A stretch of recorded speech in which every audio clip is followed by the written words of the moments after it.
Many years ago, as far back as anyone can remember, there was a father, and he loved his child very much.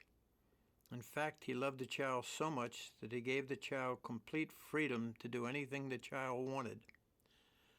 There was only one thing the father asked the child not to do, because if the child did it, the child and all of his descendants would fall under a terrible curse.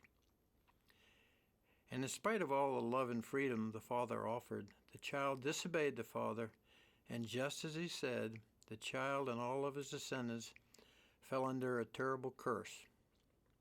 From then on, all people were Tangled people. For generation after generation, the Tangled people lived difficult lives. Tangled people were often hurting and sad. They didn't understand why their lives were so filled with tangles, and if there was anything they could do to be free. One day, many years later, a hero rode into town. He was a special man because he had never been tangled. This man, who they called Jesus, claimed to be the only hope of the Tangled people. The Tangled people cheered for him. They had no idea what he was capable of or what he was planning to do for them, but they could tell something very special was about to take place. What they didn't know was that Jesus had come to town to do something more wonderful than they could ever imagine, something that would change the future for Tangled people everywhere. He was there to untangle them.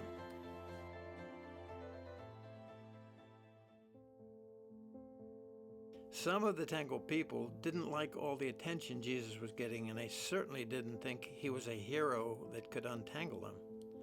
Because they didn't trust that he was there to help, they made a plan to kill him. These angry Tangled men took Jesus to the governor to accuse him of being a criminal and to have him killed. But the governor didn't find any fault with Jesus, so he told his men to beat Jesus up and send him away. But the Tangled people wouldn't have it. They demanded that the governor put Jesus to death. So they worked out a deal. They would trade Jesus for a really scary murderer who was about to be killed for his crimes. They preferred that the murderer go free and that Jesus get killed in his place. So the governor finally agreed, and they took Jesus away to be killed. They took him and a couple of Tangled criminals to a place called the Skull to be tortured and killed. It was a scary place. There was thunder and lightning and rain and a big earthquake. Before they died, one of the Tangled criminals told Jesus that he believed Jesus was a hero and that he believed Jesus could still rescue him from being tangled.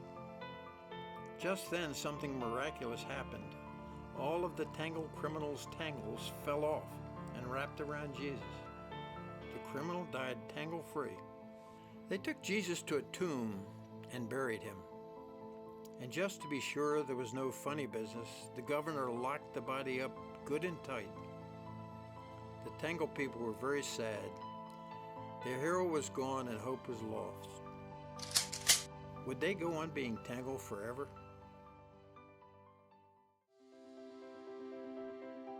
Three days later, a few Tangled women went to visit his grave. But when they got there, they witnessed the unthinkable. The tomb was empty. Two men in dazzling clothes appeared and told them that Jesus had done the most miraculous thing of all. He'd come back to life. There was no doubt in the Tangled people's mind that Jesus really was their hero and that he was able to untangle them. And as they believed, their tangles began to fall. They ran away to tell their friends and the rest of the world that their hero had truly come, was alive, and could free them from the curse of the tangles.